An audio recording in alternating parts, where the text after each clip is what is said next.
That's a good ordinance, and it only means one thing. I'm going to have excellent company on today's vlog. Hey everyone, it's Cashew. Today's adventure brings us to Crestview Hills, Kentucky, to the Monte Casino Chapel. And in 1922, Ripley's, believe it or not, deemed it the smallest chapel in the world. And I can't wait to show it to you. Our adventure starts here.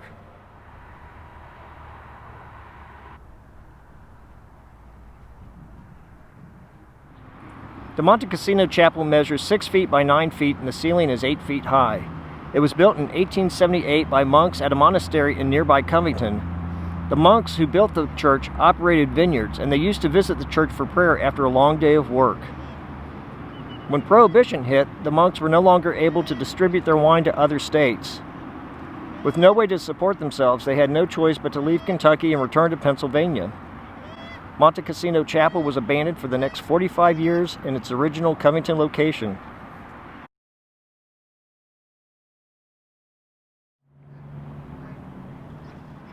A local historian named Chester F. Geeslin took an interest in the chapel and attempted to find its original owners since it had fallen into disrepair.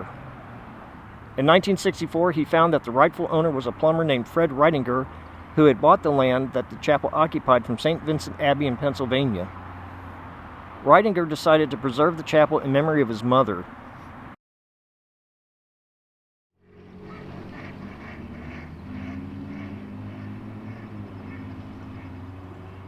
Monte Casino Chapel was moved from its original spot in 1965, which was developed into a residential neighborhood.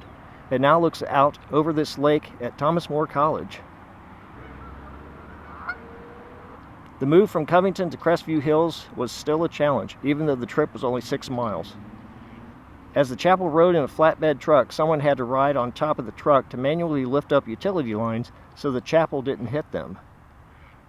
The structure also weighs 50 tons, which added to the 8-hour trip. Now that I've told you a little bit about its history, let me show you the chapel itself.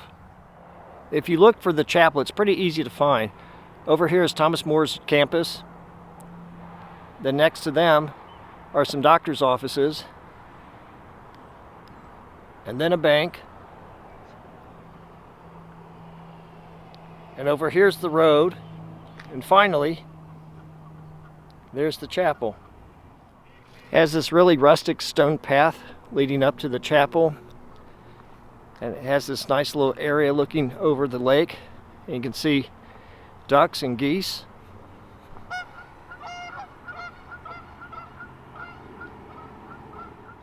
And this is what the chapel looks like from the lake.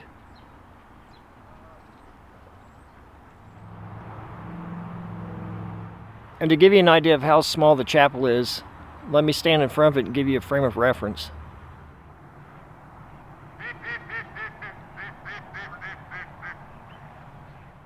I like this steeple, and I'm really impressed with the construction of the whole chapel.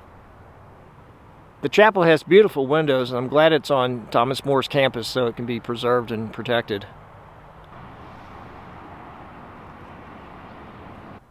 Let me show you the back of it. It's angled and has lights on the outside, so I imagine when this is lit up at night, it's beautiful.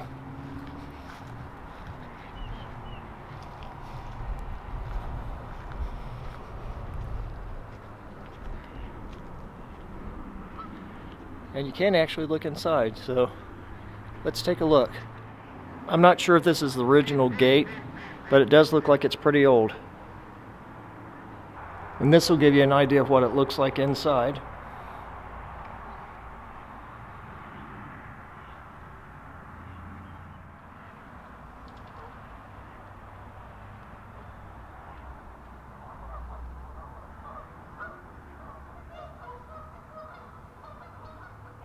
Those holes indicate that they may have had a cross or some image up on the wall.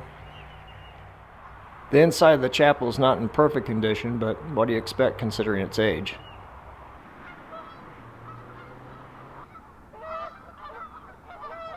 The history of this chapel is fascinating.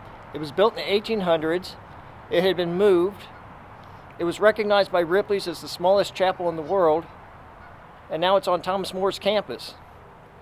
And one of the things I think about is that all these cars are driving by, and I wonder how many of the drivers realize the history behind this chapel. I know at least the ducks and the geese appreciate it, and I hope you do as well. And if you do, please give this video a thumbs up. Be sure to like, subscribe, and share. And until next time, everyone, this is Cashew signing off.